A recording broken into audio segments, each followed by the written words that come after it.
Welcome back to Learnino. PSCയുടെ ഏറ്റവും പുതിയ നോട്ടിഫിക്കേഷനിൽ വന്നിട്ടുള്ള ടെക്നിക്കൽ എക്സാമുകളെ കുറിച്ചാണ് ഇന്നത്തെ വീഡിയോയിൽ പറയുന്നത്. സോ നമുക്ക് നോക്കാം. അതിൽ ഏറ്റവും ഇമ്പോർട്ടന്റ് ആയിട്ടുള്ള ഒരു പോസ്റ്റ് എന്ന് പറയുന്നത് ഇൻഡസ്ട്രീസ് ആൻഡ് കോമേഴ്സ് ഡിപ്പാർട്ട്മെന്റിലെ ഇൻഡസ്ട്രീസ് എക്സ്റ്റൻഷൻ ഓഫീസർ അല്ലെങ്കിൽ IEO ആണ്. ഇതിന്റെ സ്കെയിൽ ഓഫ് പേ വരുന്നത് 50,000 എബവ് 50,000 to 1 lakhനുള്ളിൽ വരുന്ന നല്ലൊരു സ്കെയിൽ ഓഫ് പേയിലുള്ളതാണ്. ദെൻ ഇതിൽ ആന്റിസിപ്പേറ്റഡ് വേക്കൻസീസ് എന്നാണ് നമുക്ക് കൊടുത്തിട്ടുള്ളത്. അപ്പൊ നമുക്ക് കുറച്ചധികം വേക്കൻസീസ് തന്നെ എക്സ്പെക്ട് ചെയ്യാം. ഡയറക്റ്റ് റിക്രൂട്ട്മെന്റ് ആണ്. Age limit 18 to 36. അതിലെ ഏജ് റിലാക്സേഷൻ ഉള്ളവർക്ക് അതിനനുസരിച്ചിട്ട് ഏജ് റിലാക്സേഷൻ കിട്ടും. അപ്പോൾ അപ്ലൈ ചെയ്യാനുള്ള ലാസ്റ്റ് ഡേറ്റ് മെയ് 2-ാം തീയതിയാണ്. അപ്പൊ ഇതിൽ ഒരുപാട് പേർക്ക് അറിയേണ്ടത് ഇതിന്റെ ക്വാളിഫിക്കേഷൻ എന്താണെന്നുള്ളതാണ്. അതിനെക്കുറിച്ചാണ് ഇനി പറയാൻ പോകുന്നത്. IEO എക്സാമിന്റെ ക്വാളിഫിക്കേഷൻ എന്ന് പറയുന്നത് degree in any branch of engineering എന്ന് വെച്ച് കഴിഞ്ഞാൽ എഞ്ചിനീയറിംഗ് ഏതൊരു ബ്രാഞ്ചില് എഞ്ചിനീയറിംഗ് കഴിഞ്ഞവർക്കും ഈ ഒരു പോസ്റ്റിലേക്ക് അപ്ലൈ ചെയ്യാം. അപ്പൊ ഇതൊരു അഡ്വാൻറ്റേജ് ആയിട്ട് ഒരുപാട് പേർക്ക് എടുക്കാം. കാരണം എന്താന്ന് വെച്ച് കഴിഞ്ഞാൽ ഇപ്പൊ ഇതിന്റെ പ്രീവിയസ് ഇയർ എക്സാം നടന്ന സിലബസ് നോക്കിക്കഴിഞ്ഞാൽ അതിൽ electrical, electronics, mechanical, civil, computer science ഈ ബ്രാഞ്ചുകളിൽ നിന്നൊക്കെയുള്ള ചോദ്യങ്ങൾ അതിനകത്ത് ഇൻക്ലൂഡഡ് ആണ്. അപ്പൊ അതുകൊണ്ട് തന്നെ ഏതൊരു ബ്രാഞ്ചിൽ നിന്ന് എഴുതുന്നവർക്കും മറ്റുള്ള ബ്രാഞ്ചുകളിലെ ബേസിക് ആയിട്ടുള്ള കുറെ അധികം സബ്ജക്ട്സ് പഠിച്ച് മനസ്സിലാക്കി വെക്കേണ്ടതുണ്ട്. അപ്പൊ അതുകൊണ്ട് തന്നെ മത്സരം എല്ലാവർക്കും ഒരേപോലെ ആയിരിക്കും. ഇപ്പൊ നമ്മൾ ഒരു ഇലക്ട്രിക്കലിന്റെ പരീക്ഷ, ഇലക്ട്രോണിക്സിന്റെ പരീക്ഷ എടുത്തു കഴിഞ്ഞാൽ കുറെ കാലങ്ങളായിട്ട് അതിനുവേണ്ടി പ്രിപ്പയർ ചെയ്തവർ പുതിയതായിട്ട് വരുന്നവരും തമ്മിലൊരു വ്യത്യാസം ഉണ്ടാവും. പക്ഷെ ഇതിൽ അതുപോലെയല്ല. എല്ലാ ബ്രാഞ്ചുകളിൽ നിന്നുമുള്ള ഭാഗങ്ങൾ നമുക്ക് പഠിക്കാനുള്ളത് കൊണ്ട് തന്നെ മത്സരവും ആ രീതിയിലായിരിക്കും. അപ്പൊ നല്ല കൃത്യമായി ഹാർഡ് വർക്ക് ചെയ്യാനുള്ള ഒരു മനസ്സ് നിങ്ങൾക്ക് ഉണ്ടെങ്കിൽ തീർച്ചയായിട്ടും നിങ്ങൾക്കുള്ള നല്ലൊരു അവസരമാണിത്.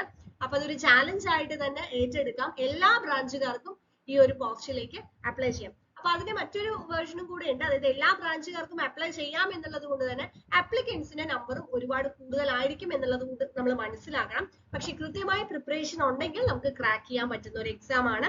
സോ എലിജിബിൾ ആയിട്ടുള്ള എല്ലാവരും, അതായത് ബിടെക്കുകാർക്കൊക്കെ തന്നെ ഈ ഒരു പോസ്റ്റിലേക്ക് അപ്ലൈ ചെയ്യാം. അടുത്തത് വരുന്നത് അടുത്ത കാറ്റഗറി നമ്പർ 031/2024 കേരള വാട്ടർ അതോറിറ്റിയിലെ ഡ്രാഫ്റ്റ്സ്മാൻ ഗ്രേഡ് 1 ആണ് വരുന്നത്. 2 വേക്കൻസീസ് ആണ് അതുള്ളത്. Direct recruitment, 18 to 36 age limit. ഇതിന്റെ ക്വാളിഫിക്കേഷൻ നോക്കാം.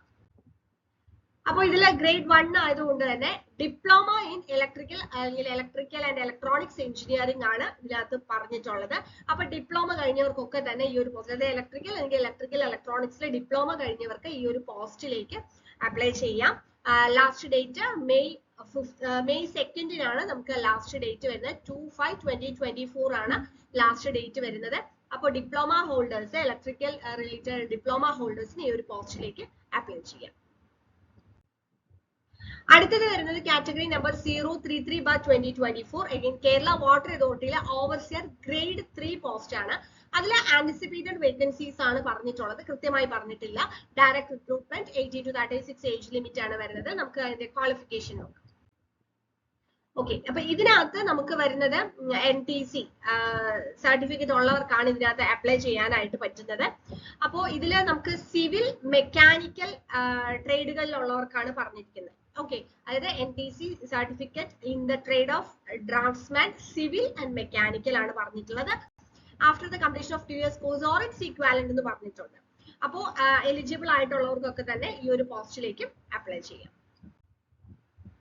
ഇനി ഇതിനകത്ത് ഈ ഓവർസിയർ ഗ്രേഡ് 3 വാട്ടർ അതോറിറ്റിയിൽ നമ്മൾ പ്രീവിയസ് ഇയറിൽ നോക്കുമ്പോൾ നമുക്ക് ഇക്വാലന്റ് അല്ലെങ്കിൽ ഹയർ ക്വാളിഫിക്കേഷനിൽ ആക്സെപ്റ്റ് ചെയ്തിട്ടുള്ളത് VHSC civil construction and maintenance, ITI ITC civil draftsman, NAC SCVT, അതുപോലെ polytechnic diploma civil engineering, BTech civil engineering, BA civil എഞ്ചിനീയറിംഗുകാർക്കൊക്കെ NTC ഡ്രാഫ്റ്റ്സ്മാൻ സിവിലില്, അതുപോലെ NTC ഡ്രാഫ്റ്റ്സ്മാൻ മെക്കാനിക്കൽ ആണെങ്കിലും പോളിക്കാരും ബിടെക്കുകാർക്കൊക്കെ അപ്ലൈ ചെയ്യാമായിരുന്നു. അപ്പോൾ ഇപ്പൊ നമുക്കറിയാം, ഇപ്പൊ വരുന്ന നോട്ടിഫിക്കേഷൻ ഒപ്പം തന്നെ ഒരു ലിങ്കിലാണ് നമുക്ക് ഈ ഒരു കാര്യം വരുന്നത്. അപ്പോൾ അതാത് സമയത്തുള്ള റൂൾ അനുസരിച്ച് ആക്സെപ്റ്റ് ചെയ്യും എന്നുള്ള രീതിയിലാണ് പറയുന്നത്.